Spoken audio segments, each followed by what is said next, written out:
ሰላም እንደናችሁ አማን ነው ከሳውንድ ደረጀ ነኝ ከራዲካል ስቶር የግሬድ 12 ፊዚክስ ዩኒቱን የማጠቃለያ ጥያቄዎች መስራት ጀምረናል። ሶ በዚህኛው ቪዲዮ ጥያቄ ተራ ቁጥር 3 እና ጥያቄ ተራ ቁጥር 4 ለማየት እንሞክራለን። ሶ question number 3 ምን ይለኛል? The launching speed of a certain projectile is 5 times the speed it has at its maximum height. ሶ ጥያቄው ምንድነው? calculate the elevation angle at launching ነው የሚለን። ኦኬ ሶ እንደተለመደው ጥያቄውን ክሊር በማድረግ ወይም ጥያቄውን በመረዳት እንጀምራለን። ሶ ምንድነው የሚለኝ አንድ ፕሮጀክታይል አለን። ሶ የፕሮጀክታይሉ ኢኒሻል ቬሎሲቲ መጠኑ ምን ያህል ነው? 5 ታይምስ the velocity at its maximum height. ኦኬ which is initial velocity እኩል ነው 5 times the velocity at h max. ኦኬ ሶ እዚህ maximum height ላይ ደግሞ የሚኖረው ቬሎሲቲ ምን ብቻ ነው? horizontal velocity ብቻ ነው አይደል? vertical velocity አለን የለንም። ሶ horizontal velocity ደግሞ throughout the trip ምንድነው? ተመሳሳይ ነው which is u cos theta ወይም v naught cos theta አይደል? ለምን ምን ብለን አስዩም ስለምናደርግ እዚህ ፕሮጀክታይል ላይ ሆሪዞንታሊ አክት የሚያደርጉ ፎርሶችን ኔግሌክት አድርገን ወይም የሉም ብለን ስለምናስብ ለምሳሌ ኤር ሬዚስታንስን ኔግሌክት እናደርጋለን። ኤኒ ሆሪዞንታሊ አክት ሊያደርጉ የሚችሉ ፎርሶችን የሉም ብለን ስናስብ ሶ which is horizontal velocity throughout the trip ምንድነው? ተመሳሳይ ነው። ኦኬ ሶ the only variation የሚኖረው ምን ላይ ነው? vertical velocity ላይ ብቻ ነው። ምክንያቱም እዚህ ፕሮጀክታይል ላይ ግራቪቲ ምን ያደርጋል? ቨርቲካሊ አክት ስለሚያደርግ the only variation in vertical velocity ብቻ ነው የሚኖረው ነው። ኦኬ ሶ በዛ መሰረት ሶ v initial እኩል ነው 5 times the velocity at h max. ሶ the velocity at h max ደግሞ u cos theta ነው አይደል? ሶ በዛ መሰረት ሲምፕል ማለት ነው። ውረዱት both sides በ5 አካፍሉ both sides will get 0.2 and theta ማለት which is cos inverse of 0.2. ሶ ካልኩሌተራችሁን ታበሩና cos inverse of 0.2 ስትሉ you will get 78.5 ዲግሪ ታገኛላችሁ ነው። ግልጽ ነው አይደል? በጣም አሪፍ። ጥያቄ ተራ ቁጥር 4 ይደርሰናል። So question number 4 ምን ይለኛል? During volcanic eruptions pieces of solid rock can be blasted out of a volcano. So these projectiles are called volcanic bombs ነው ይባላሉ ነው የሚለኝ። ሶ ምንድነው የሚለው? ሶ አንድ እሳተ ገሞራ በሚፈነዳበት ወቅት ከእሳተ ገሞራ ውስጥ ኦኬ የቀለጡ አለቶች በከፍተኛ ፍጥነት ይወጣሉ ወይም ይተኩሳሉ። ሶ እነሱ ቮልካኒክ ቦምብ ይባላሉ ነው የሚለን። እሺ ሶ ጥያቄው ምንድነው? ኤ at what initial speed would the bomb have to be ejected at 35 degrees to the horizontal from the hole at A, this A, in order to fall at the foot of the volcano at B. So ignore effect of air resistance on the bomb's travel ነው የሚለኝ።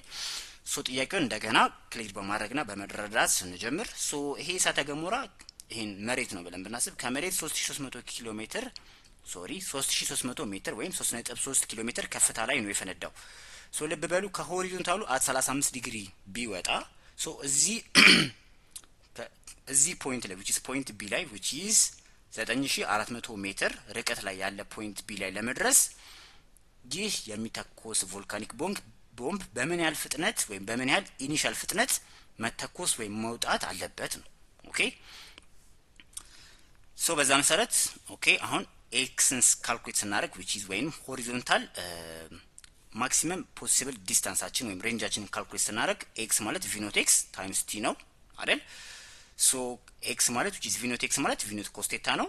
ሶ አሁን እዚህ ውስጥ አንድ ኢኩዌሽን ያለኝ ሁለት አንኖን ያለኝ። ኦኬ ምክንያቱም v naught አናቅም ኤንድ ታይምን አናቅም። ኦኬ ሶ አንድ ኢኩዌሽን ሁለት አንኖን ሶ ሶልቭ ማድረግ አልችልም። ሶ ሌት ሶልቭ ፎር t ለቲ ሶልቭ ባረግ x ኦቨር v naught cos t v naught cos theta ማለት t ነው። ኦኬ ለይሄን ኢኩዌሽን 1 እንበለው። ሶ በተመሳሳይ the height to calculate ብናደርግ this one ኦኬ ከዚህ በፊት ስናደርግ የነበረው ምንድነው? h is equal to v naught yt minus 1 over 2 gt square ነው የምናደርገው አይደል? አሁን ግን የምናደርገው ኔጌቲቭ h ለምን? ሶ ከ3300 ሜትር ከፍታ ላይ ነው የተተኮሰው። ፋይናል ግን የደረሰው ምንድነው? 0 ነው። ኦኬ ሶ ፋይናል ማይነስ ኢኒሻል ስናደርግ which is 0 ሲቀነስ 3300 ሜትር ስናደርግ which is ኔጌቲቭ 3300 አይደል? that's why እዚህ ጋር ኔጌቲቭ h ያደረግነው። አሁን ግን ለብ በሉ ለምሳሌ የተጠየቅነው እስከ ማክሲመም ሜት ድረስ ቢሆን ኦኬ ከዚህ ጋር ተተኩሶ የሚደርስበት የሆነ ማክሲመም ሜት ድረስ አለ አይደል? ሌትስ ሴይ 3400 ሜትር ላይ ነው የሚደርሰው አይደል? ሶ 3400 ሲቀነስ 3300 which is 100 which is ፖዚቲቭ ነው h አድርገን እንጠቀም ነበር ማለት ነው። አሁን ግን ፋይናል ማይነስ ኢኒሻል ስናደርግ which is ኔጌቲቭ ነው የሚመጣብን። ኦኬ ሶ በዛ መሰረት ሶ ኔጌቲቭ h ማለት v naught yt minus half of gt square ነው። ሶ አሁን v naught y ማለት v naught sin theta t minus 1 over 2 gt square አይደል? ሶ አሁን እዚህ ጋርም v naught አናቅም ኤንድ ቲን አናቅም። ሶ አሁን ሁለት ኢኩዌሽን ሁለት አንሆን ሆነን ማለት ነው። ሶ አሁን ሶልቭ ማድረግ እንችላለን አይደል? ሶ በቲ ፋንታ ኦኬ፣ በዚህ ጋር በቲ ፋንታ ኢኩዌሽን 1 ላይ ያገኘነውን ብናስገባ we will get ኔጌቲቭ ኤች እኩል ነው ቪ ኖት ሳይን ቴታ። ኦኬ ቪ ኖት ሳይን ቴታ። አሁን በቲ ፋንታ ኤክስ ኦቨር ቪ ኖት ኮስ ቲ ተመሳሳይ አስገቡ ኤንድ you will get ኔጌቲቭ ኤች እኩል ነው ኤክስ። ሶ ቪ ኖትን በቪ ኖት ካንስል ብናደርግ ሶ ኤክስ ታይምስ ሳይን ቴታ ኦቨር ኮስ ቴታ which is tan ቴታ ቤዚክ ትሪጎኖሜትሪ።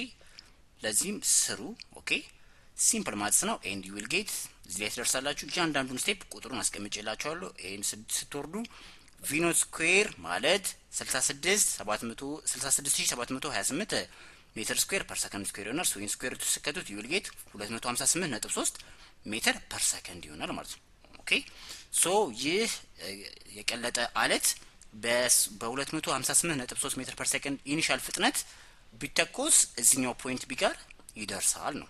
ኦኬ በጣም አሪፍ። ሶ ቢ ላይ ተጠየቅነው ምንድነው what would be the time of flight። ሶ ታይም ኦፍ ፍላይቱን ፈልጉ ነው የተባልነው። ሶ ወደ ኢኩዌሽን 1 ስንመለስ ቲ ማለት ኤክስ ኦቨር ይቅርታ ቲ ማለት ኤክስ ኦቨር ቪ ኖት ኮስ ቴታ ተባብለናል። ሶ ኤክስን እናቀለን አሁን ቪ ኖትን ማውቀናል። ሶ ይሄን ሶልቭ ስናደርግ we will get 44.42 ሰከንድ ታይም ኦፍ ፍላይት ይሆናል ማለት ነው። ኦኬ በጣም አሪፍ በርቱልኝ፣ አጥኑ። ያልገባችሁ ጥያቄ ካለ ወይም ግራ ያላችሁ ነገር ካለ ኮሜንት ሴክሽን ላይ ጠይቁኝ ወይም ቴሌግራም ላይ ጠይቁኝ። ቻናሉን ጠቃሚ ነው ካገኛችሁት ለጓደኞቻችሁ ሼር አድርጉ።